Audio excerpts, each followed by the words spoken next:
মুরব্বী, কারেন্ট ছাড়া জ্বালা দিতে পারেন? হ্যাঁ, কারেন্ট ছাড়া জ্বালা দিতে পারেন? কি ছাড়া? কারেন্ট ছাড়া কি জ্বালা দিতে পারবেন আপনি?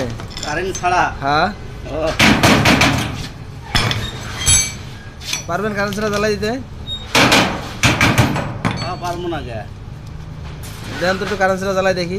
এই তো কারেন্ট ছাড়াই তো দিচ্ছি। এটা কারেন্ট ছাড়া জ্বালাই না? এটা কারেন্ট ছাড়া।